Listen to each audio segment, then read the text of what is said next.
Soundstripe.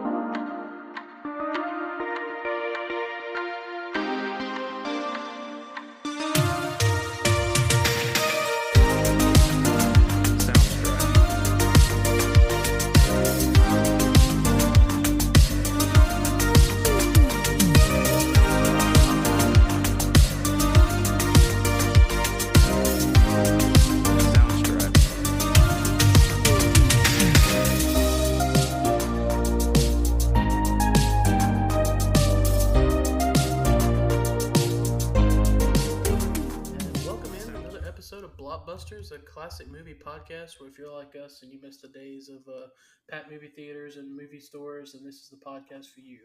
I'm your host, Caleb Suggs. I'm joined on me today by Ernie Ferguson. Why don't you make like a tree and get out of here? And unfortunately, no Dakota this week. He couldn't make this episode, and we felt bad because this is his movie pick, but we missed last week, so he gave us his blessing to just go ahead without him. Yes, he's with us. He's with us in spirit. Yeah, he's with us in spirit. Although after seeing his score for the movie, I'm kind of just like maybe he shouldn't be with us anymore at all. But no, for real. Okay, he just sent me a text that that was a joke. Yeah, his score was a joke. that makes a lot more sense. Okay, he can come back next week. If you listen to this, Dakota, you can come back. We've took down the help wanted ads on Indeed. But hey, yeah, it's good to be back. We missed last week. Unfortunately, I was in the process of moving and didn't have internet for a few days. Life happens, unfortunately. Yes, charter internet is amazing. They came out and found out that after the dude dug up the line that it had been cut. Oh, nice. Yeah, and from what he said, it sounded like it wasn't like just an accidental like thing that happened, like somebody actually cut it. So, don't know why someone would do that, but somebody's trying to splice. Somebody next door is trying to splice off of it. Yeah, and then so I'm in the new house now, and it's nice. It feels good to be in my own home. Not that my parents weren't very accommodating, but living with your parents at 28 years old is not this. Yeah. Well, and from the other perspective too, like I haven't gotten to that point yet, but my daughter went to college, and then COVID hit, so she was in the first semester, and the second semester, so we got used to not having her at all in the house, which was sad. But then also was like, oh sweet, she's not here. I mean, again, I missed her. Don't get me wrong, but but no, she got used to her life. We got used to our life. And then again, it's not like she voluntarily came back. They closed. I mean, Troy University said, no, nobody on campus. You go home. And so then she came back, and all of us were like, okay, we're not only do you have to come back, but now we're all stuck in the same house with each other. Aren't able to go very many places. So it was just weird to get used to. And that's like whenever I came home from college and with my parents. I'm sure they're like, oh, I wish he would go to bed, or I wish he would like come back home. Because again, you still don't worry. You still worry about your kids even when they're older and if they're staying at your house. I guess, but at least in that scenario, though, you're like your daughter's, just your daughter coming back living home. I'm moving my wife, and my 2-year-old, and I know my parents love their grandchild, but having their grandchild around for a night or whatever versus living with him for 2 weeks, 2 months is it's a different animal. Yeah, they're used to. Oh yes, let me spoil. Now go away. Yeah, let me spoil. Yeah, and then but then you get to the points where he's like he doesn't want to go to sleep one night, or he's crying out in the middle of the night, and they're probably thinking, oh, would she just shut up and go to sleep? No, they're probably going. They're just doing it wrong. We need to show them how to do it. I know they're just doing it wrong. Oh, yeah. Well, anyways, back to the podcast.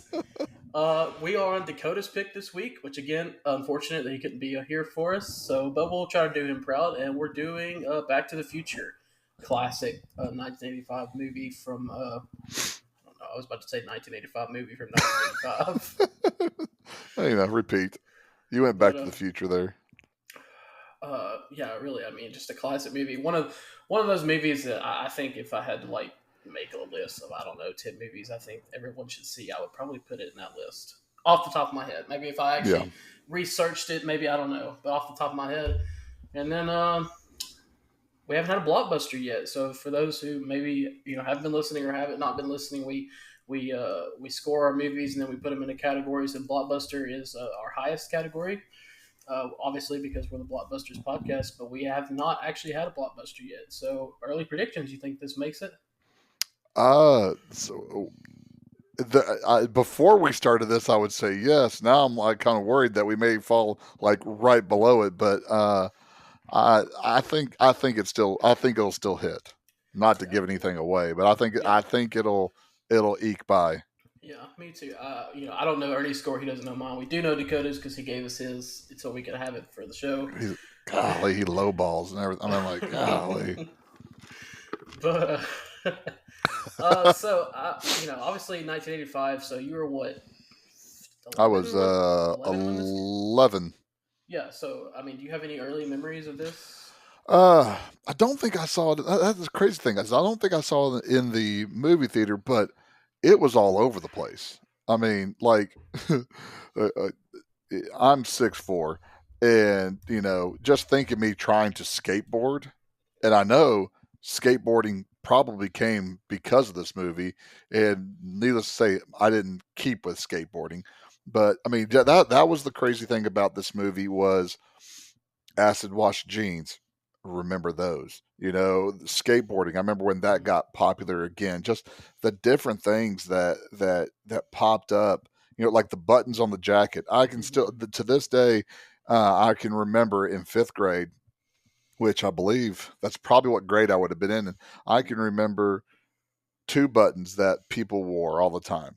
Again, of bands. One was Duran Duran, the other one was Billy Idol. So when the opening scene when he has that little blue jean jacket on, and he's got the different buttons on it, I was like, okay, I remember people having buttons of their favorite bands on their jackets, and and again, it's a time capsule because of all the product placement Yes. that was in this movie, and the crazy product placement like Tab and Pepsi Free, which you probably have never heard of either of them. I have. It is. Oh, you have. Yeah. Pepsi Free didn't. Tab lasted longer than Pepsi Free. Pepsi Free didn't last very long, but that's one thing I started looking at was all the product placements. Like Yeah, that's actually the first thing I have written down on my notes because it hits you immediately. I mean, you got oh the Nike shoes, and then Burger King, Texaco, Mountain Dew. I mean, it's just one thing after another that just keeps hitting you. just in Doc Brown's garage or whatever. It was JVC, Burger King Cup.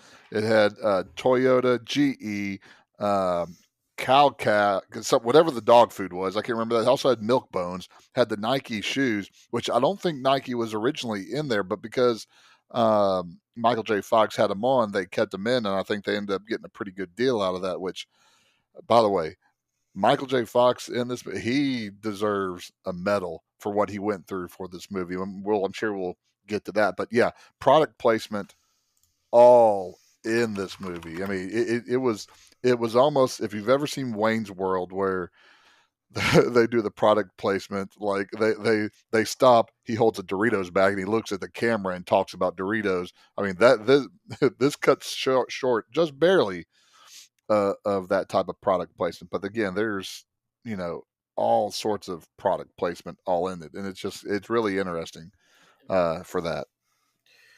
Well, Back to the Future is a 1985 American science fiction film directed by Robert Zemeckis and written by Zemeckis and Bob Gale. It stars Michael J. Fox, Christopher Lloyd, Leah Thompson, Crispin Glover, and Thomas F. Wilson. Set in 1985, it follows Marty McFly, a teenager accidentally sent back to 1955 in a time-traveling DeLorean automobile built by his eccentric scientist friend Emmett Dot Brown, where he inadvertently prevents his future parents from falling in love, threatening his own existence, and is forced to reconcile them and somehow get back to the future. Back to the Future was released July 3rd, 1985. It grossed $388.8 million on just a budget of $19 million. And I don't know, do you have the Rotten Tomatoes score? I forgot to put that up. The Rotten Potato scores. Yeah, it's Rotten Tomatoes is 93, Yeah. and the audience scores 95. Yeah. definitely something I would expect. Honestly, probably lower than if you had to have to guess. Yeah, I think I would have put it higher. I would have probably. because looking at this, I mean, as far as Rotten Tomato scores, it's the same as Star Wars and the same as Raiders of the Lost Ark, and below Princess Bride. Princess Bride's had the highest one we've had that we've done as far as Rotten Tomato scores. That precious little But heart. yeah, I mean, again, I really like Princess Bride, but it's not Back to the Future, Yeah. But then and again, I think that when you mention those movies, though, Star Wars and Raiders of the Lost Ark, the cultural impact, yes, I think that's a very good three, trio of movies. They to me had all, you could probably rank them. Star Wars probably had the biggest, but overall, the cultural impact of all three of those movies is definitely something, it's still felt today. but the crazy thing is, even though all three of those have a 93, all of them have a 96 or 95 audience score. So the audience was even higher than the Rotten Tomatoes score. So, usually it's either or. It's not usually both that are extremely high like that. So that was very interesting how all three of those were very high. And again, all of them had their cultural ties and their pushes too, that helped with different facets, of the movie industry. Yeah, we talked about this when we did Star Wars, but Back to the Future had a very similar pop culture impact. I mean, the DeLorean is Mm. obviously iconic. It spawned all kinds of different ventures outside of the movies. I even had the theme park rides and Yeah, stuff at Universal Studios. Universal Studios, which unfortunately, actually, so I've been to Universal Studios twice, both of my senior year actually. Um, by then they had replaced the Back to the Future ride with the Simpsons ride. But That's got to be one of the worst jobs of replacing something. but they still had the DeLorean. I don't know if I still have the picture or not, but they still had the DeLorean like out out in those the theme park that you could take pictures with, and I got my picture next to it. I don't know if I still have that, but yeah, never got to actually ride the ride because they had replaced it with the Simpsons. By the time it's very odd thing to replace it with, but I guess it's a fun ride. I enjoyed it though. But Yeah, back to the pop culture. I mean, the DeLorean is iconic. We get like you mentioned earlier, just Michael J. Fox's whole attire and his Nike shoes, and then there's stuff in the later movies too. The hoverboard and stuff. yeah, It's not this one, but is it Star Wars cultural impact? No, but I would think it's definitely up there. yeah. It's still, but I mean, it is. Star Wars is a cross generational movie, and I think this is also a cross generational movie. And what I mean by that is, like, you can take a grandparent, a parent, and a child and sit down and watch it all together. Star Wars, I think also. Raiders, maybe not. Maybe the younger kids, maybe not. Again, just it kind of depends. But this is true. Which again, watching this movie, the overt sexual innuendos throughout the whole entire movie. I didn't remember that either. But I mean, there's the McFly families are horn dogs, and it's all throughout the movie, and it's at point creepy sometimes. But I'm sure we'll get into that. Well, I guess we'll dive into the movie.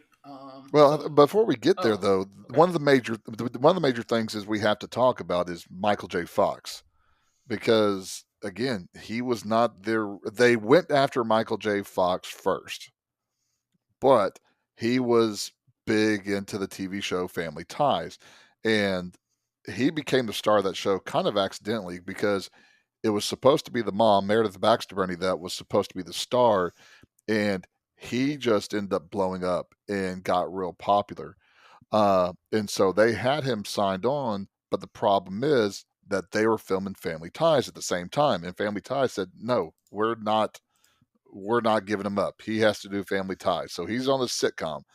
So then they go with Eric Stoltz, who's not a bad actor, but for this part, it makes the movie he makes the movie so much darker, and you can see in the movie there is darkness in this movie, and just you can just look in the character of Biff, and we'll talk about that as we go in here Mm. about how dark that dark it was.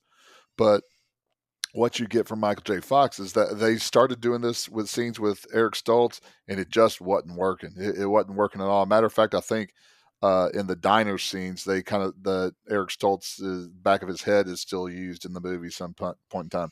But they finally were able to strike a deal with Family Ties, where basically Michael J. Fox during the day was recording Family Ties, and at night he was doing Back to the Future.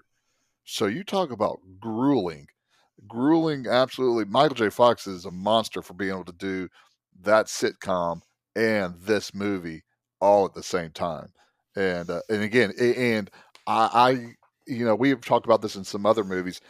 I can't think even modern day wise another actor that can pull off the youth, serious when he needs to be, but then the humor and the physical humor along with it. I mean, I don't know if you can think of any other actor, past, present, or future, that could have played Uh, Marty McFly. no, probably not. I'd have to think about that one. That's a not something you just pull off the top of your head. But and then again, I think look, we live in an age of remakes, and pretty much everything's been remade. But They don't need to do that nobody's touched this movie, and I think there's a reason for that. because it's still because again we can still watch it today, even with product placements that are out of touch. We can still watch it today, and it still transfers, and it's still good because I mean, who's the weak link of the movie? I mean, I really can't. I mean, other than she wasn't in it long enough, but Marty's girlfriend. But I mean, there really I wasn't. liked Marty's girlfriend. I actually didn't like when But they replaced her in the second one. yeah, but I mean, that's again, that's a sad story too, because her mom was sick, and so she wasn't able. Yep. She had to take care of her mom, wasn't able to go and do that. But again, and that was, and I'm stretching it trying to find a weak link, and that was the only one that came to mind because I love Crispin Glover as his dad. Man, I'll tell you what. If you've seen anything Crispin Glover's in, he's a weird dude. Period. But I mean, I thought he did a fantastic job of playing George McFly. I agree. All right. Well, I guess you ready to jump into the movie? Yeah, let's go. All right. Well, in 1985, teenager Marty McFly lives in Hill Valley, California, with his depressed alcoholic mother Lorraine, his older siblings who are professional and social failures, and his meek father George, who's bullied by his supervisor Biff Tannen. After Marty's band fails a music audition, he confides in his girlfriend Jennifer Parker that he fears becoming like his parents despite his ambitions. So the movie actually opens up with it's kind of like a roll around of this room, which we find out is Doc Brown's I guess laboratory or whatever.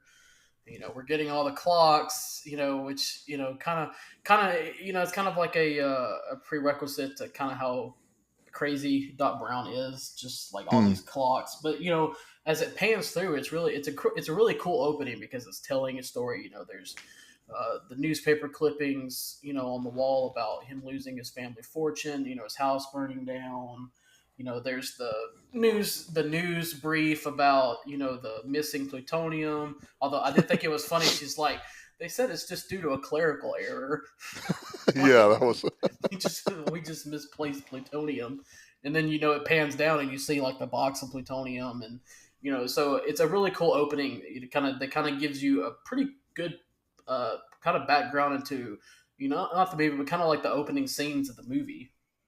Yeah, I love the whole Rube Goldberg machine type of thing for to get the dogs can of dog food going was just I just like Rube Goldberg machines anyways. Just like the one thing that leads to the other thing, that was pretty cool.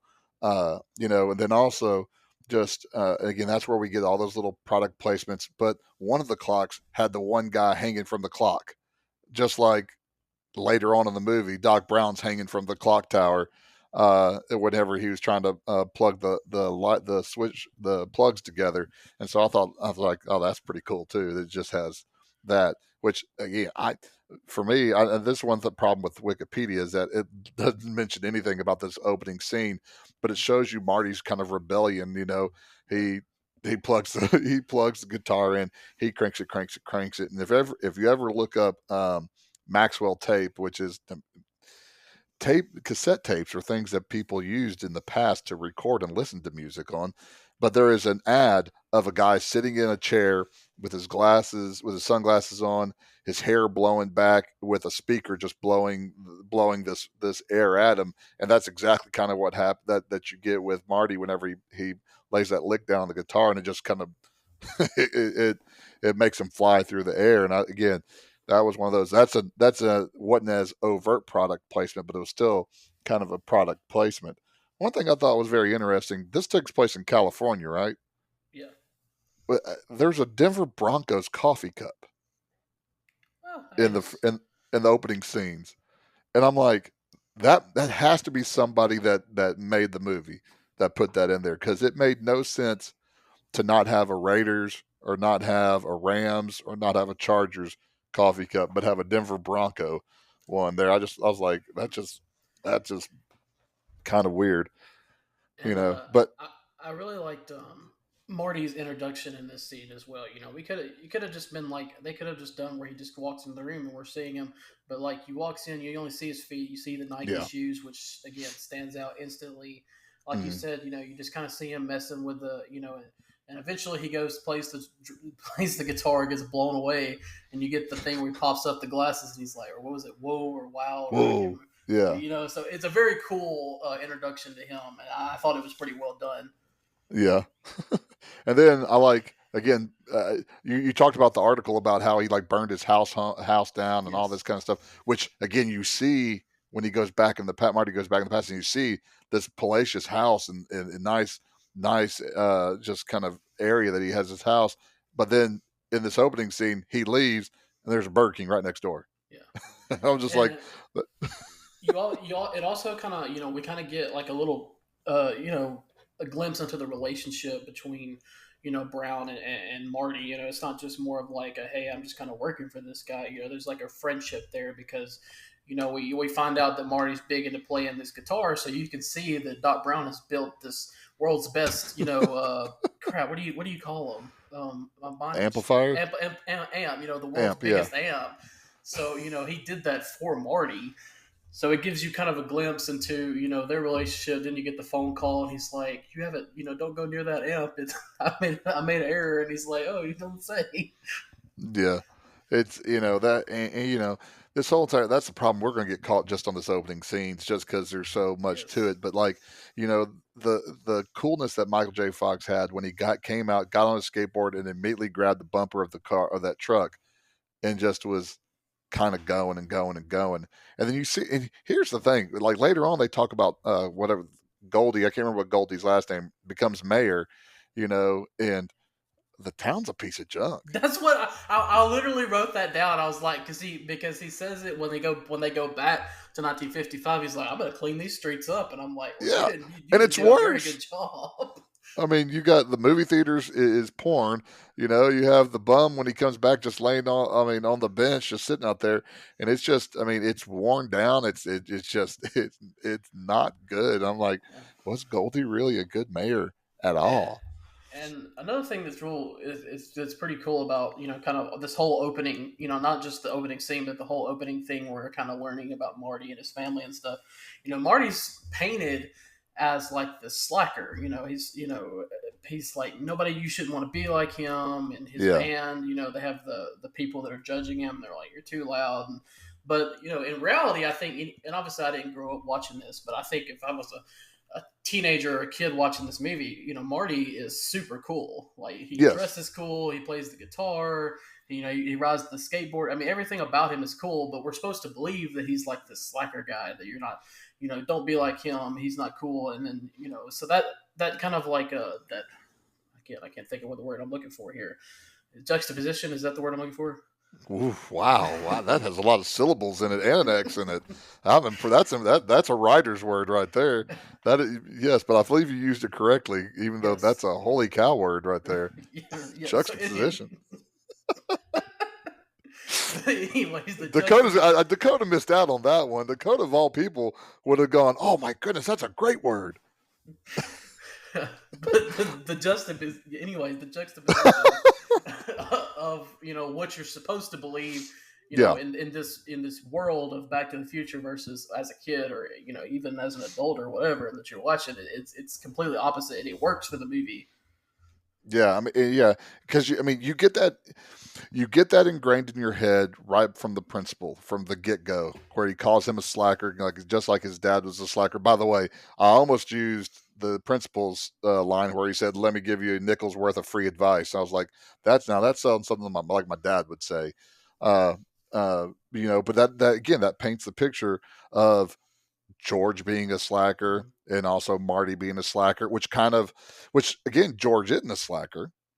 He was a daydreamer, but he was just he didn't stick up for himself, and you Exactly. see that throughout the whole entire movie. Um, Another ironic thing was the band competition with the judge being Huey Lewis. I don't know if you know who Huey Lewis is, Of but course. well, some people don't. But Huey Lewis is the judge, and he with the megaphone, he just says they're too darn loud. Irony: Huey Lewis has lost majority of his hearing from playing in the band. I like that you have the guy who's singing the theme song of the movie. He is in there and he's judging the band. And, it's really weird because you can see all the bands that are participating. They're '80s bands. They're all Mhm. hair bands. You Yeah. can see, except for Marty. Yeah. Marty looks like your average everyday Joe right there compared to all these other guys that are in hair bands. And you're going to tell me that Marty sounds too loud? Yeah, I know he goes off script and does all these loud solos and stuff like that. But you can't tell me that those guys that are behind him that are that have the teased up Aquanet sprayed hair, that they aren't going to have some solos also. But I thought that was great. The Pinheads still aren't for me though. They weren't a Yeah. great band, but Uh, yeah, and then we go. So first of all, I don't want to skip past. We see the truck, which even I think oh even by today's standards, is still such a nice looking truck. man, I think anybody and their grandmother would die to have that truck right now. That was a nice truck. Yes, and then we. Jennifer, by the way, I wrote this down. Jennifer is she's a pretty awesome girlfriend. I mean, obviously, Yeah, she's. I mean, she's completely. Even though he's painted as this slacker, she is completely supportive of everything about him. yes. Even looking at other women right in front of her. I mean, that's the thing. Again, you get that, and again, it comes naturally too, because again, George was a peeping tom. Mom talked about, I mean, even though mom, in the house, she talks about how she had never parked or never something like that. But yet when we go back in the past, she talks about, this is not my first time in a parked car, and just got, stuff like that. So you can see where Marty gets it naturally. But, if I was sitting there staring at some women in leotards walking by us, my wife would sit there and just put five knuckles in my face right there, and I'd be laid out. But she's very understanding and very supportive. So he got lucky, I guess. Well, I want to move on to the next part of the movie, but I did want to mention we see Biff for the first time, and the first time, every time I see him, I'm like, dude just looks like a poor man's Donald Trump. Like the way, You, like his first introduction, and it's so funny because the actor, he does such a great job of playing this bully type character that you just absolutely despise. When in reality, from what I've heard, he's like the nicest guy ever. yeah, I you know, and that was like, you loan me your car without telling me about the blind spot. I spilled beer on me when the car ran into me. I just, what are you looking at, butthead? And that's exactly what he says to Marty in the past. Also, it's just and I'll tell you what, when we'll get further into Biff's character is a dark character. Yes, yes, he I is. mean, very, very, very dark character. And then the line that I almost got is whenever the son kisses George on the head and said, "It's time to change the oil," and I was like, yeah, that's good. There's a lot of quotes that you could pull from this movie. And Yes. there were some that's like they're like the big ones that are like so good you're almost like I have to use those, and then there's like the other ones, Yeah. that you like the off the wall. But yeah, Yes. anyway, anyways, so that night Marty meets his eccentric scientist friend Emmett Doc Brown in the Twin Pines Mall parking lot. Doc unveils a time machine built from a modified DeLorean powered by plutonium he swindled from Libyan terrorists. After Doc inputs a destination time of November 5th, 1955, the day he first conceived his time travel invention, the terrorists arrive unexpectedly and gun him down. Marty flees in the DeLorean, inadvertently activating time travel when he reaches 88 miles per hour. So, obviously, I mean, this with the way this movie opens, you're not expecting there to be like this action scene with terrorists where one of your main character gets shot, gets shot. But I did think, real quick though, it is funny that it's the Twin Pines Mall, and then Yes. so we go back, and then Marty runs over one of the pines, and then it's not when you get back, it's not Twin Pines anymore. Yeah. So okay, so I probably should have said this earlier, but when it comes to time travel movies, and Dakota, if he was here, would know this because I've told him this multiple times. I'm very, very picky when it comes to time travel movies.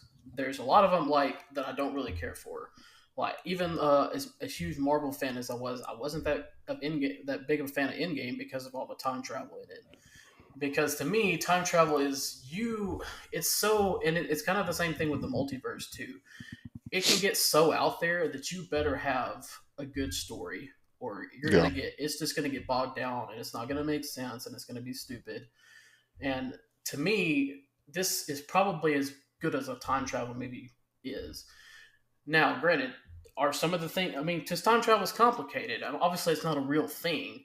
But when you think about it, it's like things like when you change stuff, like how does that affect the future? And the future you come back to, like that stuff it gets complicated. So you have to have a good story, and this one definitely does. And little things like that where he's running over the one of the pines, and then it changes in the future. That's the kind of stuff that's like, that's pretty cool that they did that. So I just wanted to add that in there because I'm just very, very picky about my time travel movies. Yeah, they did a good job of it being a key part and using it without having it weigh down, one, the scientific part of it. Yes.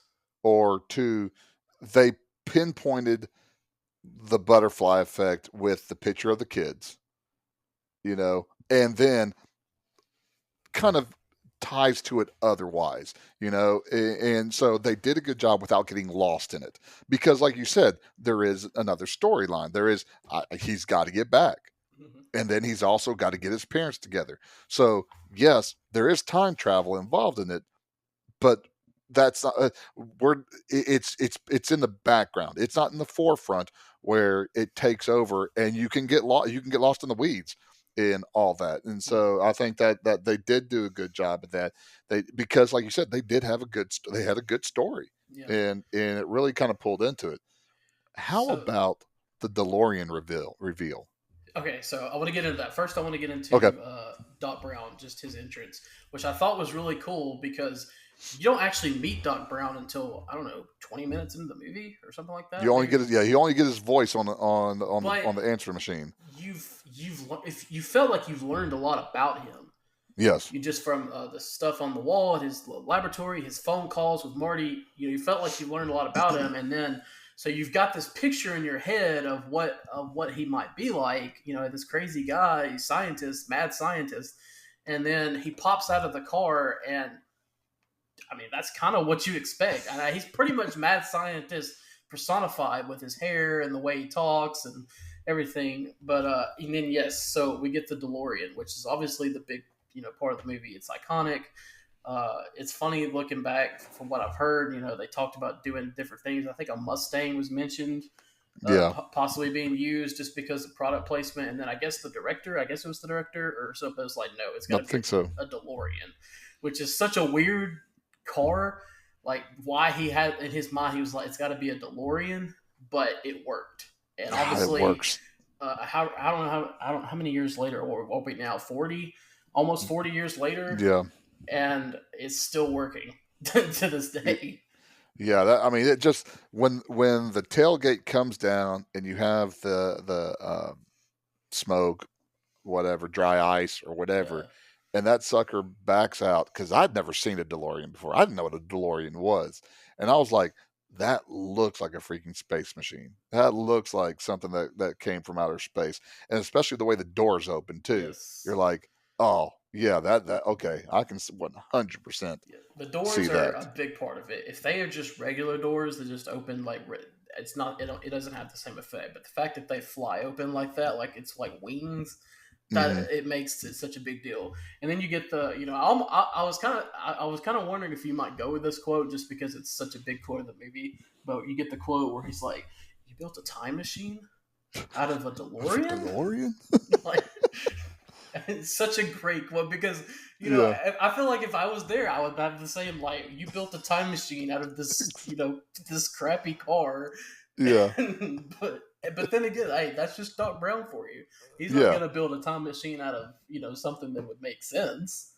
Which again, the choice of Christopher Lloyd to do Doc Brown, if you've ever watched, you have to go back and watch a TV show Taxi, because he plays just this out there taxi driver that's like in his own little world. And so you can see that character that Christopher Lloyd plays in the TV show Taxi, and just amped up as far as intelligence wise, but kind of still the absent minded. It just in his hair, he had almost the same kind of hair, just it wasn't white at that time on Taxi.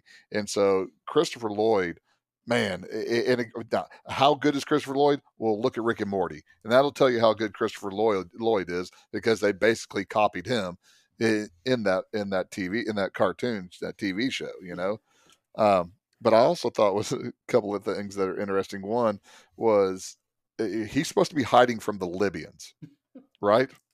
yeah, But he has this truck or this van or whatever you call it that says Dr. E. Brown Enterprises on the side of it.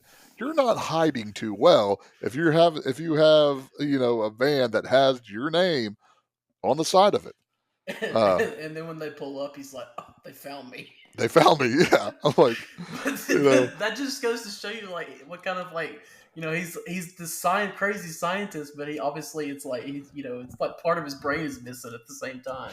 yeah, and they have, and to me, and I may be wrong about one of these things, but I'm not about the other thing. There are two drops. One is a quote and one is a prop in these scenes at the mall that is in Back to the Future 2 and Back to the Future 3. The quote was when he talks about how he's going to go to the future and figure out who wins the next 25 World Series. Well, that's what Biff does. He gets the Yeah, almanac, and that's how he makes his money.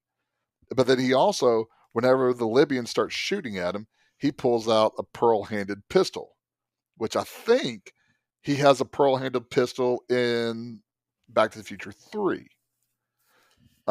And so I was like, okay. And again, I'd have to go back and watch the third one, but I think he does have that. Um, and now here's kind of history lesson too. This was what, 1985. yeah. Well, 1986, when little Ernie Ferguson his school took a trip to Washington D.C.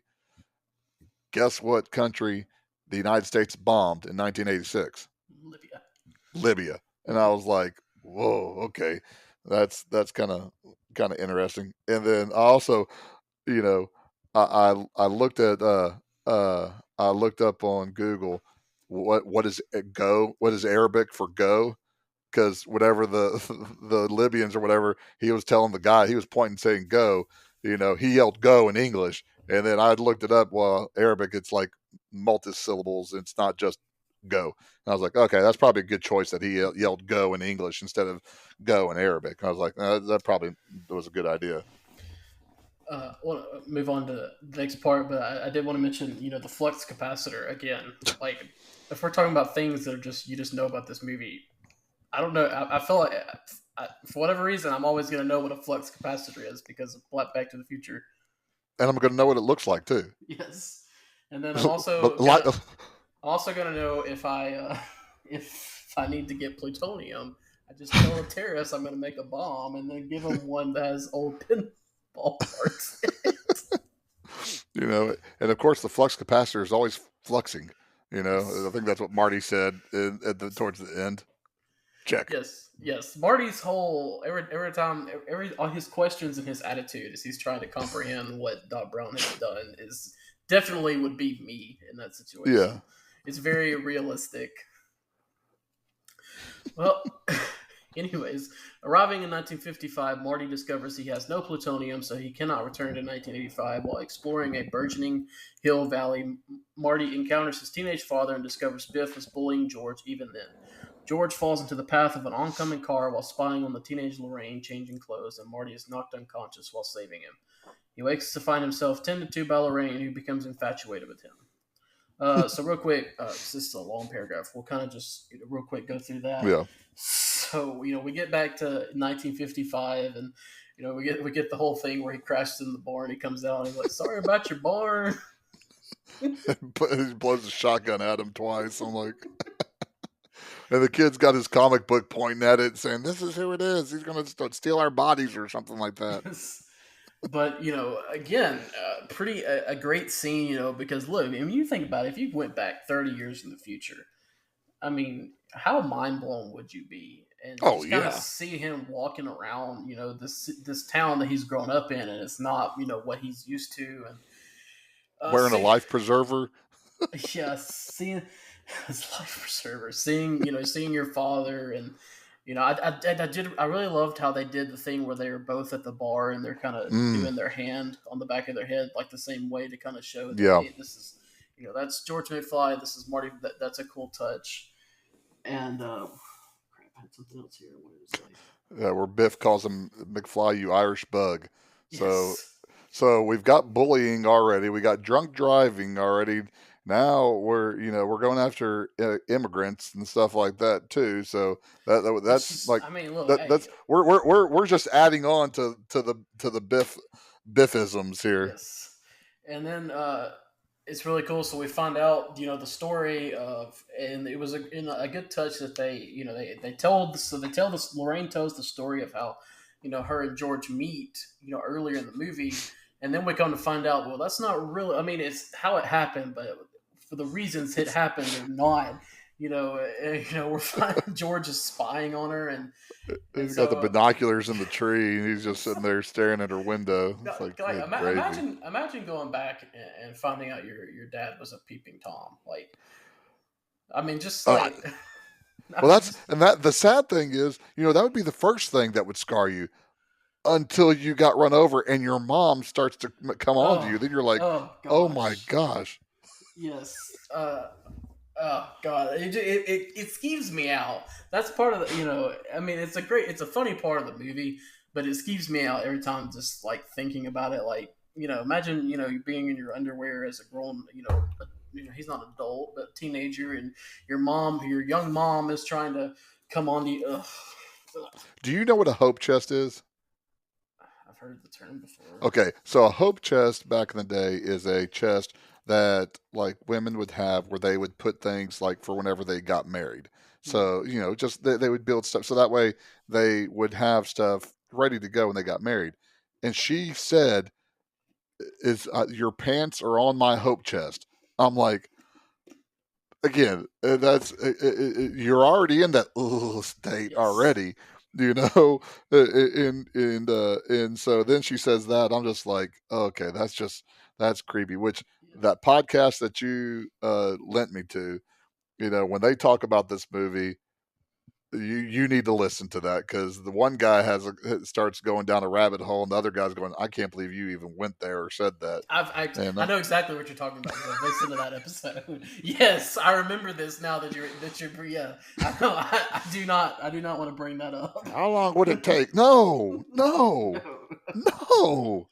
even think that. Yeah, like I mean, just imagine. So he's used to this, he's got this image of his mother in his head of, he's like, she was born a nun. That's what he says in the movie. Like, she never did anything wrong. She was never, never into guys like that. Never, never had a wild side. And then you find out that not only is that not true, but she is trying to do all these things with you.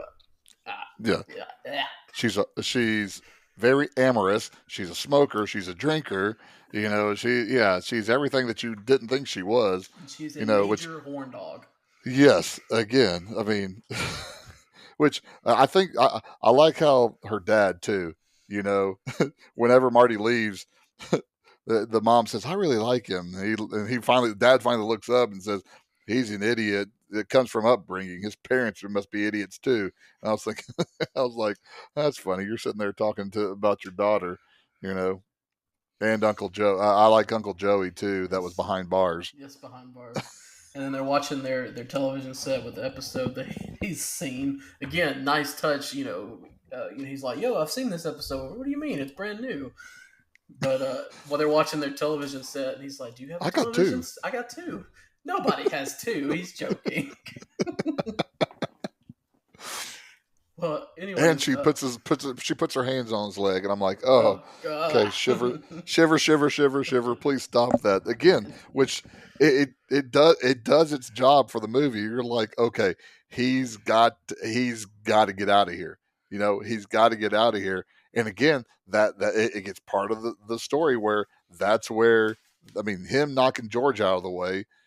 And now mom, instead of being fascinated with George, is now fascinated with Calvin because she's seen his underwear. I'm like, oh god. well, Marty tracks down and convinces the younger Doc that he is from the future, but Doc explains the only source available in 1955 capable of generating the 1.21 gigawatts of power required for time travel is a lightning bolt. Marty shows Doc a flyer from the future that documents an upcoming lightning strike at the town's courthouse. As Marty's siblings begin to fade from a photo he carries with him, Doc realizes Marty's actions are altering the future and jeopardizing his existence. Lorraine was supposed to tend to George instead of Marty after the car accident. Early attempts to get his parents acquainted fail, and Lorraine's infatuation with Marty deepens. So, we get again a great scene where we get Marty. He tracks down Doc and convincing him. I think it's funny every time when he asks him who's president, and he says Ronald Reagan. So I don't know if you know, but like fun fact, they said that like Ronald Reagan watched this in, I don't know, theater, I guess at the White House or whatever. I don't ever however it works, for presidents who want to watch the movies. But they said when they showed that scene where he was like laughing at the idea of Ronald Reagan being president, that they actually made the dude take out the film and rewind it so he could watch that scene again. I can believe that. Which again, when the opening scene when Marty goes into town, there is a Barbara Stanwyck and Ronald Reagan movie playing Yes. in the movie theater at that point in time too. Mm-hmm. Which I do like this part also with Doc Brown, because one of the things that I've found that I like is whenever the title of the movie is used in good ways. Yes. And I can't think of any other time in this movie Doc Brown looks directly at the camera and says "Back to the Future." Yes. And I was like, sweet. Yes, and it works. Yes. Because it's a weird title. When you go back to 1985 and you're gonna watch this, you're like Back to the Future. Yeah. It's a weird title, but then he says that and you're like, oh, it makes sense. Is this? Let's see. Is this? Okay, so this gets into the chase scene too, doesn't it? Afterwards. Yes. Yeah, yes. And so. I think. Well, first, no, they have the school part where Marty goes back to school. Doc again, because Doc, it's all right for any type of adult just to walk into a high school with a teenager. I know. Back in 1955, I mean.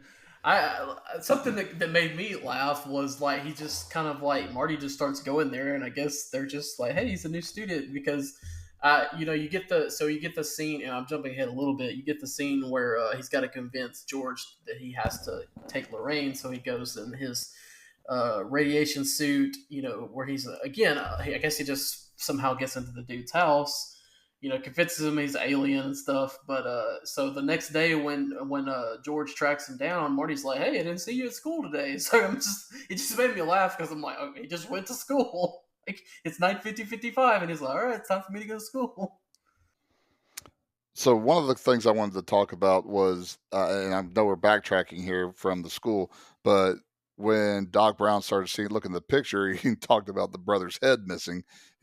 So I couldn't figure out why what Marty would go first, right? That would make sense.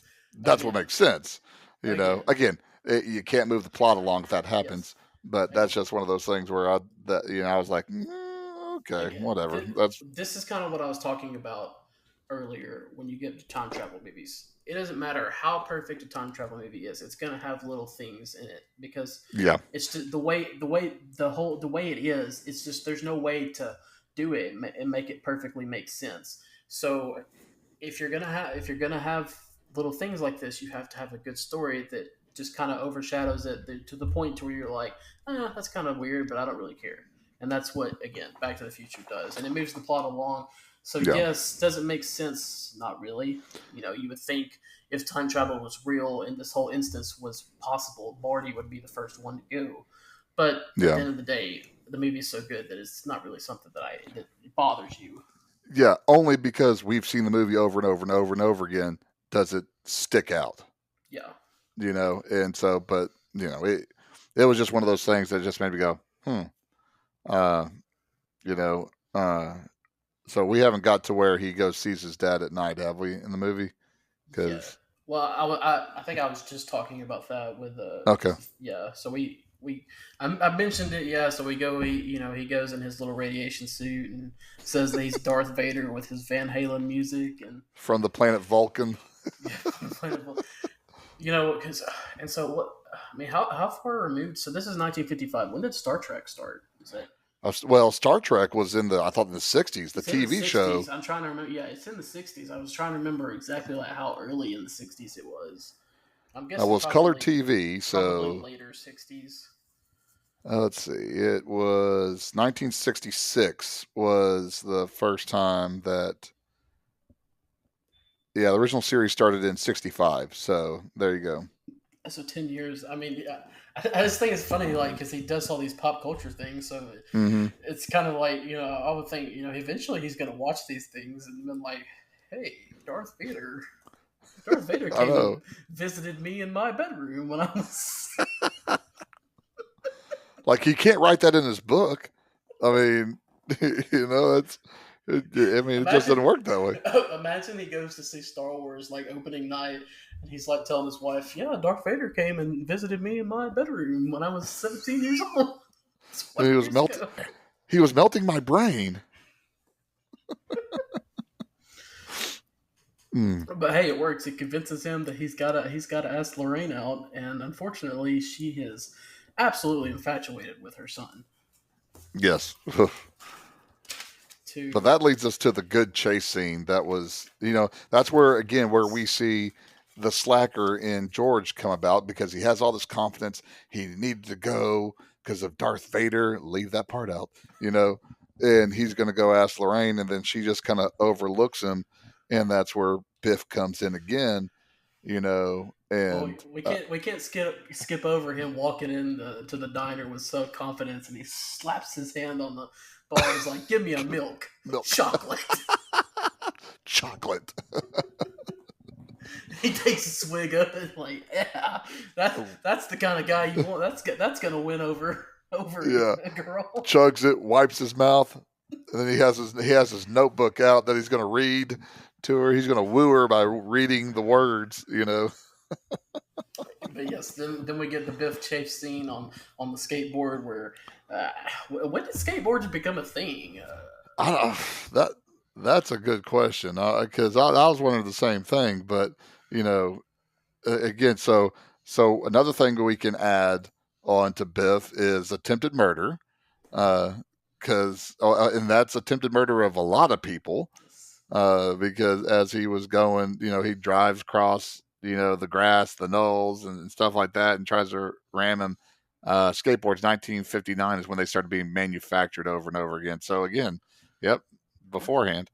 But man, another sweet car. Biff's car was man. I guess we can credit Marty. There'll be something else that we'll credit him later with creating, but I guess we can credit him with creating the skateboard, right?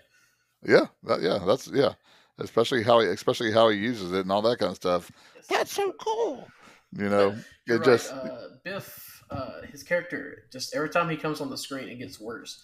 And you're like, how does it get worse from attempted murder? Just oh, but it does. it most certainly does, and we'll get to that.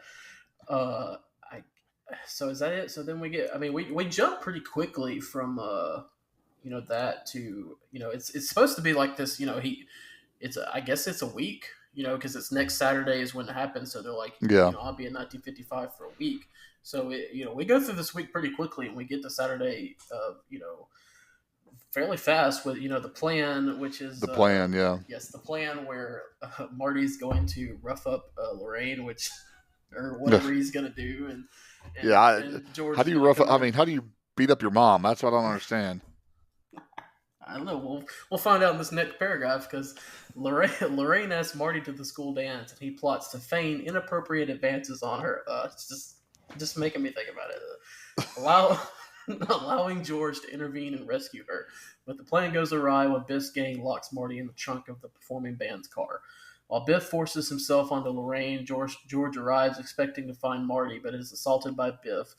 After Biff hurts Lorraine, and an enraged George knocks him unconscious and escorts the grateful Lorraine to the dance. The band frees Marty from their car, but the lead guitarist injures his hand in the process. So Marty takes his place performing while George and Lorraine share their first kiss.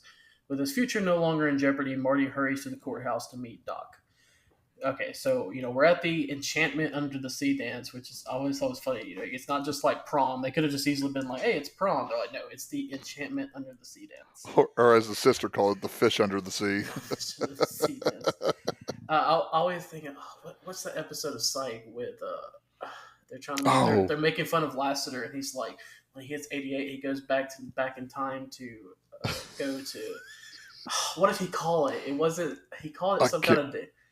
I can't remember. That's gonna kill me, not remembering that quote. But I have to go back and look at that. But yes, anyways, so we're at the Enchantment of the Sea dance. Marty pulls in. I mean, look, I understandably very nervous. You have to fake inappropriate advances on your mom.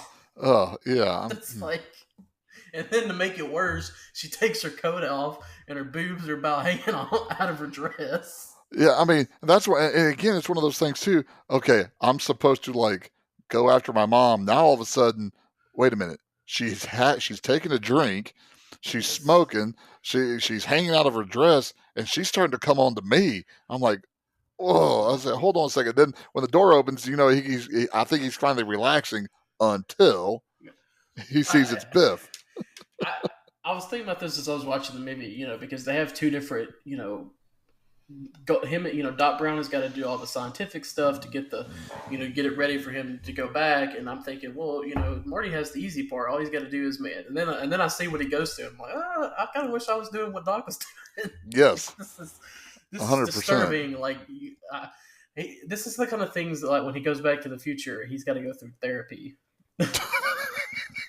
I mean, but then again, you can't really go into therapy because how are you going to explain it? Like, my mom was hitting on me in 1955, and it's 1985. Therapist, you went back to 1955 and almost. And your mom almost forced her way onto you. They would probably send you to a mental ward. So, yes, they would. Marty's in a tough situation. Yeah. As you said, luckily George arrives, but it's not actually George. It's Biff. And this is where it gets really dark. I mean, the fact Biff trying to basically rape Lorraine is yes. It doesn't really fit in the movie, but man. It really makes you want to see Biff get his. Yeah, and then you take his friends after they lock Marty in the trunk, call him Spook, and they're afraid of him because they're reefer smokers. I mean, you have Biff over there who's a psycho. Said you're not afraid of him, but just because these guys are black and smoking reefer, that's what I thought. Oh, we don't want any part of the reefer smokers, and then they leave. I'm like. Okay, whatever. But yeah, I mean, then that's where, I think having Michael J. Fox bookend what Biff is trying to do to Lorraine helps the movie because I don't know that Eric Stoltz. Yes, if it's Eric Stoltz, this is different. Yeah, I mean, now if you've seen some of the stuff that Eric Stoltz has done, whether it's in Fast Times at Ridgemont High or in the movie, I believe it may have been Singles. I mean, he can play a type of character, but I don't think he could have alleviated the darkness that was happening right there. And they did a great job of doing it when George hit him. and that was a good job of building George up because making him look weak, making him look weak. They show his hand, they show it, and then he finally starts to close it. And then when he hits Biff, Biff does that spin. So you can kind of go back to a little ha ha ha ha because that was a funny little spin. Yeah. You know, so it did help. It did help lighten the mood a little bit how George hit him. And it's also like, you kind of, it's like a crescendo moment where you're building up and he hits him, and then, oh, that's what we've been waiting for. And then we find out, hey, Marty's still, fading away. So it's like, Yes. that's the importance. Not so they, movies, movies or books or whatever, they build to a climax. So we get kind of like a climax point here, but it's like, hey, there's still a lot of work to do. So Yeah. then we get Marty playing the guitar. He's about to fade away, which it's funny that the idea of fading away is like he's just like falling. I guess he's getting weak or something. I don't Yeah. know. And then the kiss happens. He just jolts right back up. I'm good. Take Yeah. a look at the picture. Everybody's back. And then Marty, who is in an incredible hurry because he's got to get back. They literally have 1 minute to make this work. It's incredible hurry. But before he Gotta can get do that, got to get that song in. You got to So get the solo in too. I mean, not just plain Earth Angel, but then Johnny Be Good, and then he goes on to his solo, because well, he didn't get it at the beginning of the movie, so he's got to get it in now because I got some time, I mean, I'm not going to be rushed at all. I mean, because he also has time to go change too, because he's yes. not going to be caught in that zoot suit, But it's funny though because he's gonna walk off like he's done, and they're like, "Hey, play another one. That was pretty cool." And he's it's kind of like that thing of like, "Well, if you want me to," and then he breaks out Johnny Be Good. So again, we gave him credit for what was it earlier? We gave the skateboard. Skateboard. So now we're gonna give him credit to Johnny Be Good because Marvin Berry, calls his cousin Chuck. Your cousin Marvin Berry. He's like, this is the new sound you're looking for. Which I thought was interesting. Like whenever he played the tape for his dad, it said Edward Van Halen. I don't think I've ever seen Eddie Van Halen's name as Edward. I've heard people like call him that. Like Edward Van. I didn't even pick up on that. Like I knew it was a Van Halen tape, but I didn't even pick up. It's because the tape said Edward Van Halen as he stuck it into that cassette player, and I thought that was kind of interesting though too. Yeah, But that. ever But in my life you heard him. no. Very rarely. Only people kind of tongue in cheek have called him as Edward. But you mentioned the climax of the movie. This movie has two. Usually movies don't work that way. They usually just have it works to a crescendo and then it kind of comes down. Well, you have the crescendo of the parents, so that's the current reality for Marty. But then we still have the other one, which is going back to the future. And it's like, and that's one thing. That's one thing I liked about this, that it did a great job of juggling both those storylines Yes. together. And and you go. First of all, I'm like, oh yeah, Lorraine and George are together. Everything's okay. Oh wait, why is Marty disappearing? Well, because they haven't kissed yet. So you're like, oh, come on, let's go. Then they finally kiss. You're like, yay, we're done. Oh no, we're not. We still got to get the DeLorean going. So that's another thing that I thought played really well off in this movie too. Yeah, and we'll go into that. But first, we can't forget the part where she comes up. And she's like, Marty, that's some really interesting music, and then she's like, I hope it's okay, but George is going to take me home. And you got to be like, Marty's got to be like, thank God. Yes, thank the Lord. But I'm sitting there thinking, okay, so again, this is like one of those things you think about when you see the movie. So obviously, his name, he's their son. So it's like, they know him as Marty. So like, are you gonna name your son after this guy? And we get the whole thing where Lorraine's like, Marty, what a nice name. But then like if he was the reason that brought them together. So like, would you name your first son Marty? Possibly. Yeah, they named the first name Dave. I mean, and it's like, if you like it so much, I mean, how do you know you're going to have 3 children? How do you know that you're going to have 2 sons? It was funny when I was rewatching this because I was thinking, there were a few parts I'm like, I'm trying to remember exactly what happened. So then he goes into the part where, hey, if you ever have kids, and I'm like, oh, he's going to be like, hey, you should name it Marty or like something like that. And he's like, if your 8-year-old son sets the rug on fire, don't be too mad at him. I'm like, what? Like, they're like, That's very specific. it's very. Not only that they're like, that's very specific. You'd be like, maybe we should get away from this guy. We should definitely not name our third child Marty after this guy because he's a little weird. That's also kind of like, hey baby, can we name our daughter after my ex-girlfriend? I mean, because mom had the hots for Marty, so now all of a sudden let's call him Marty. You know, I'm like, I don't know about that. I guess it works out for him though. Hey, yeah. Again, good story. It covers up, time travel plot holes. There you go. So Doc discovers a letter from Marty warning him about his future, rips it, worried about the consequences. To save Doc, Marty recalibrates the DeLorean to return 10 minutes before he had left the future. I'll get into that in a minute. The lightning strikes, sending Marty back to 1985, but the DeLorean breaks down, forcing Marty to run back to the mall. He arrives as Doc is being shot. While Marty grieves at his side, Doc sits up, revealing he had pieced Marty's note back together and wore a bulletproof vest. I'm going to go ahead and finish this whole paragraph. Yeah. He takes Marty home and departs in 2015 in the DeLorean. Marty wakes the next morning to discover his father is now a confident and successful science fiction author. His mother is fit and happy. His siblings are successful, and Biff is a servile valet in George's employ. As Marty reunites with Jennifer, Doc suddenly reappears in the DeLorean, insisting they return him to the future to save their children from terrible fates. So, again, the whole thing, obviously he's trying to save Doc, which he should. Yeah. I mean, obviously, they're, very close. I'm in that same situation, consequences be danged. I'm gonna try my best to figure out a way to save him. And obviously Doc's not very forthcoming, so the letter's a smart idea. After he rips it up though, he recalibrates it. He's like, this is what I don't. He's like, 10 minutes should be fine. I'm like, why? Yeah, I'm like, why 10 minutes? Just go get back. More. Yeah, like you can literally return to any point you want to. Why choose 10 minutes? Like, what's the thought process there? At some point, I'm like, okay, is he that important to you? Like, yeah, I know. And I don't. And why didn't he headbutt the DeLorean again? The headbutt worked the first time, so why not headbutt it again the second time? It doesn't work whenever he returns. I guess maybe he wanted Doc to get shot so he could just have the time travel machine to himself. Maybe that's his ulterior motive.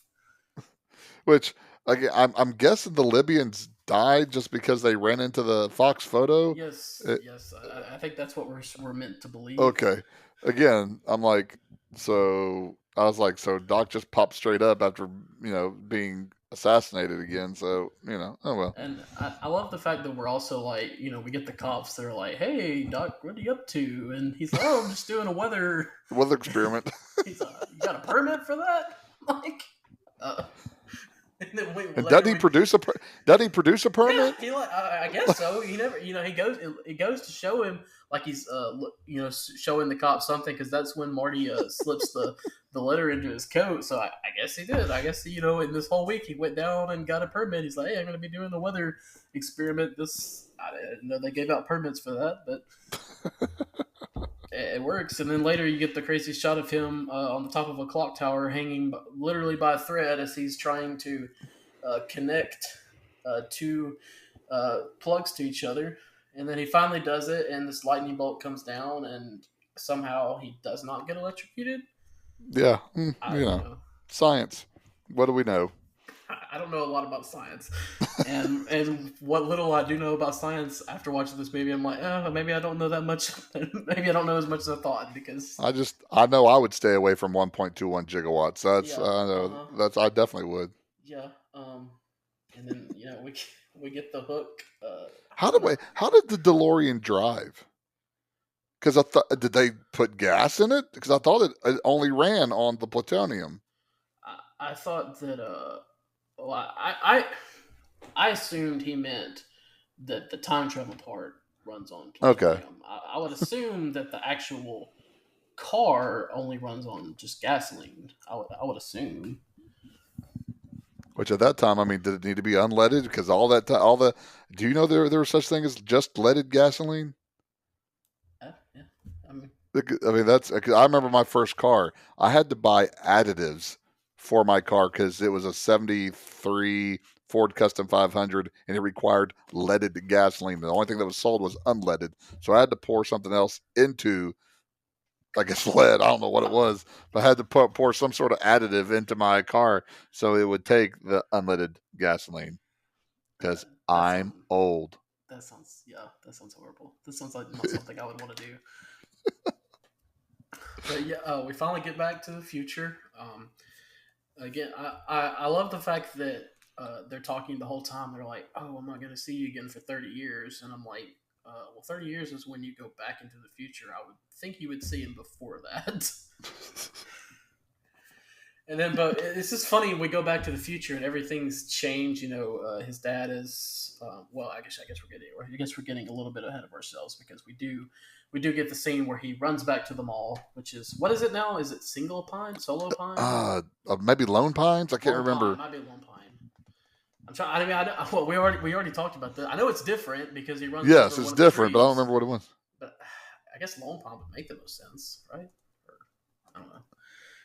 But we get to so he watches his friend that he only needed 10 minutes to go save get shot again, and then we this whole thing where he reveals he's got the bulletproof vest, which again I don't know a lot about. Look, I don't know a lot about firearms and stuff, but the dude is holding what I assume is an AK-47, Yeah. and he fires several shots. Is a bulletproof vest going to stop all that? I don't know, but I didn't know bullets were that big either. Whenever he opened his jacket, these bullets look like. I mean, they had a huge circumference to them. Again, I'll be with you. Our arms expert's not here, but I don't know that either. But I was like, and it is Lone Pine, but Lone Pine Okay, Mall. lone pine. And then so we find out that he's taped up the letter. And again, that would be my thing. Like, because obviously, Morty's trying to tell him something the whole time. Is obviously, I mean, I guess he tells him at one point, it's like, hey, this is to keep you safe, or it's about your future. I don't know. I mean, look, if I was gonna die, would you? Okay, let me put it this way. If you if someone knew how you might die or something, and they were like, put it in a letter, would you open it? I probably would. You probably would. I probably would. I'd want to know how to try. I'd want to try to, Yeah, but I then guess I guess in this situation I would, just from the fact that the way he's acting, it's obviously he's trying to save him. So it's like, hey, if you do this, you might not die. So I guess that makes more sense than what I was asking. yeah. I Like if mean, you the fight that Doc Brown has is the scientist in him knows it's wrong yes. because Yes. again he made a big deal about it over and over again, but he's also curious what Marty left him. And I mean you have that envelope for 30 years. Tell me you're not going to open it. Yeah, Hey, there's I have a gift for you, but you can't open it for 30 years. Yeah, yeah. okay, sure. And then he depart. This crushes my soul when I say this. He departs to 2015. Can you believe that's 9 years ago now? I mean, obviously, I wasn't born in '96, so that was 11 years after this movie came out. But you were alive when this came out, so thinking about seeing this movie and thinking 2015, what the world's going to be like, and now here you are. 2015 was 9 years ago. Well, that's like if we go 30 years back from now, it's 1994, and I'm like a sophomore in college. So yeah, that's Uh, kind of weird. I wouldn't be born yet. Oh, duh, we've already established that fact that I'm old and y'all aren't. Yes, but as I'm getting older, I need to. It makes me feel better to remind myself that you're way older than me, right? And whenever y'all start losing your hair too, I will start making fun of y'all. Hopefully that don't come for a long time. But Embrace it. but Embrace it. That's all I say. but yeah. Anyway, so we get to Marty wakes up, the next morning. Obviously, his life is completely different, but somehow still the same because he still has the same relationship with Doc, and he still has Jennifer as his girlfriend, and because that makes sense that he would I guess it's a good thing that they don't really explain like the relationship as far as how Marty and Doc came to be friends because I feel like with how different Marty's life probably was with his parents, the way their life had changed. You know, Mm-hmm. if they had done that, they would probably you would probably be like, well, would he have gone through the same thing? Because I could see like where the way it was, his parents being, not George was kind of a loser and Lorraine was an alcoholic. His siblings were kind of losers as well. He's kind of searching for something. Discovers Doc. I could see, and so you would think with the way if his parents if he has a pretty good life growing up, he might not be searching. So probably a good thing they didn't go into that. That I'm just now thinking about that, but that they didn't go into that relationship as far as how they met to begin with. Yeah. Which now we obviously now as far as how they met is in 1955, which would be what 18 years I guess before Marty would be born, somewhere around there. Yeah. Not maybe not 18 years, 10 years or so. And maybe that's why they have a good relationship. Yeah. He saved my life. There you go. After he, yeah. Well, anyway, so I guess that brings us to the end of the movie. We do get the whole scene where Doc comes back and leads into Back to the Future 2. We get the Now originally it didn't. It did not have the to be continued. So it did not have that originally. When it came out on video, that's when it was added. It was added in post production on video, so not in the actual movie theater. I didn't know this because obviously I've only ever watched it on. So what was added? I wasn't born then, so I didn't know. Yeah, go ahead and say it. I already know. Go ahead and say that. What? So was it the scenes added or just the to be continued? The to be continued. No, the DeLorean coming up in the air and leaving. So we do get the great quote with where we're going. We don't need roads. Yes, that does happen. But again, but later on, and I don't know if on Netflix, I don't think it had to be continued. I don't know what version you saw, if it had to be continued or not. But to be continued was added for home videos. And then I don't know if you and then so we get kind of just kind of a cool anecdote, and I always think about this. So I don't know if you remember like Back to the Future 2, like they showed after, so when it released in theaters, they showed after the Back to the Future 2 ended, they showed the trailer for Back to the Future 3. Yes, because they filmed them at the same time. Yes. Right. Yes. And so that's pretty. I don't know if there's ever been anything like that. I know we're not talking about Back to the Future 2, but I've just always thought that was pretty cool. I think the Lord of the Rings movies they did those all at the same time. But yeah, I mean it makes sense because look at like Stranger Things. All the kids had grown up, and so now you got to explain that. Yeah. And so you didn't necessarily you only had Michael J. Fox stay young looking for so long. And right. But I think it was unprecedented at that time. Well, I guess we should get on because we've been rambling. I love that we took out a whole person and it didn't change anything. I guess that shows who the talkers are. Oh, well, there's no doubt about that. We took Dakota completely out and it changed the timing. Nothing changed. Well, you're also talking about arguably one of the top 10 movies of the modern generation too. Yeah, that he picked and didn't even get to talk about. And he ranked lower too than what we'll probably rank it. Gosh, I guess we got to get into that. Well, before we get into that though, like overall, like watching the movie again, man, this is such a good movie. I enjoy it every time that and I guess we'll kind of lead into this ratings a little bit because in my head when Dakota picked this movie, and so in my head, I've seen it before, but it's probably been I would say it's probably been 3 years since I've seen it the last time. I remember I know that the reason I know that is because me, Callie, and then Dakota, his wife Kamei, actually, like when we first moved into our house in Moulton, which was 3 years ago, we watched this they came over like right when we moved in. We watched this, and it was the first time that Callie had seen it. So that's why I remember that. So 3 years, since the last time I've seen it. In my head, I had a rating of what I thought, in my head, and it was a high rating.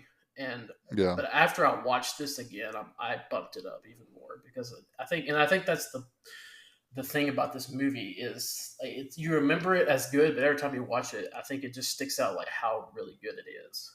And like I said earlier, there's not a weak link Mm. as far as actor wise. The storyline, even though it's outlandish, it still works. Yes. And Again. like I said, I mean, Biff does a great job of just being a jerk. Mm-hmm. George does a good job of being a nerd and being strange. The difference between Leah Thompson doing mom at the beginning, mom in the middle, and mom at the end, because she's playing three different people, does a good job. And then again, this doesn't fly without Michael J. Fox, and I would put down that I don't know if it flies without Christopher Lloyd either. I was thinking the same thing as you were saying it. Yeah, I mean those two are perfect. And if anybody else is cast in those roles, this movie's. I'm not saying it could be a good movie, but it's just completely different, and it's probably not as good. And I did want to bring, because you just made me think about this. We didn't even talk about Leah Thompson and Crispin Glover when they played the old versions of themselves at the beginning of the movie. Their the makeup and stuff they're wearing to be older. Okay. One thing I did write down was also Doc Brown and also the principal.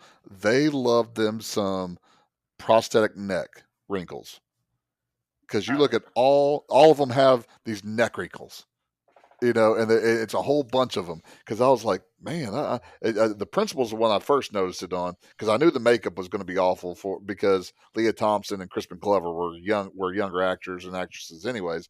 But then when I watched the principal at the very beginning when he gets Marty, and then I saw him with George, and I was like, oh man, they really did a makeup job. And then I also, when I looked back and saw Christopher Lloyd too, the neck wrinkles, that was number one how to age, was neck wrinkles. All right, well, I guess that means it's time for our ratings, right? Yep. All right, you want to go first? You want me to go first? Or... Dakota's first. Yeah, well, he gave us a score, and what he put was, I really enjoyed it. That's what he said. I just thought to text him, and I was like, hey, did you want me to say anything about why you enjoyed it? But I guess it was too late. So we'll just Dakota gave it an 8.5, and he said he really enjoyed it. That's his reasoning. Which I mean, I don't remember what he gave. Do you remember what he gave Raiders? He gave Raiders 8. I think he gave it an 8 because I think I gave it an 8.5 and it's a 8.25. So it was like, I think. Yeah. I could be. So wrong. I mean, he gave A Few Good Men 9, and he gave Usual Suspects 9.25, and so I thought it's always interesting to see what people rank things. Yes. Too. Well, I mean, look, it could be worse because originally he said 7.5, and I thought he was being serious, and that's when I was about to disown him from the podcast. Yeah, and I did have a friend that texted me the other day. I guess she watched this movie for the first time because we were about to watch it, which, hey, makes me feel good. Hey, we're getting people to watch old movies. But anyway, I asked her what she thought about it. She said it was a cute movie, and I was like, a cute movie. Oh, I hate you right now. I don't even want to talk to you. You take these personally. You really do take these personally. Well, especially for certain movies like this one, because Major League. Yes. Well, Major League is just a personal film that I love, growing up. But this to me is like a cultural masterpiece. And Dakota just texted me. Let's see what he said. He says it's a great classic movie. Definitely has a lot of other movies that reference back to it more than I realize. Highly recommend everyone to watch it. So that's Dakota's A+ movie critique. Roger Ebert there. But I guess I'll go into mine.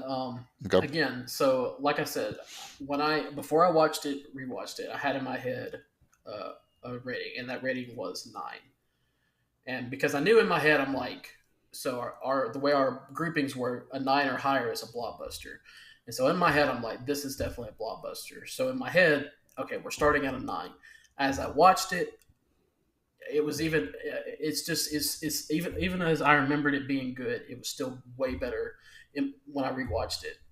And so I looked at it. I'm bumping my rating all the way up to a 9.5. 9.5. Okay. You know,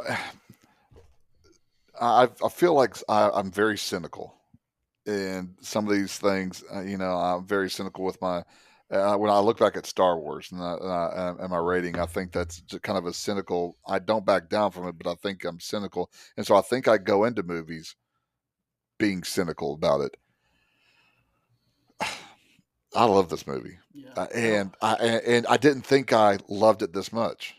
I think And this is just the kind of movie I think that even if you try to go into it with a, as you put it, cynical or objective, is that the one I'm looking for? Or yeah, objective view or unbiased view, and you're just trying to like put personal things out of it and just see the movie for what it was and see if it's really as good as you remember. It's gonna come back as good as you remember every time, or even better in my case. I don't know if yeah, that was your case, but yeah. I mean, it was good, and I came into this thinking 9.0. That's what was in my mind. That's what I was gonna. That's what I was gonna do.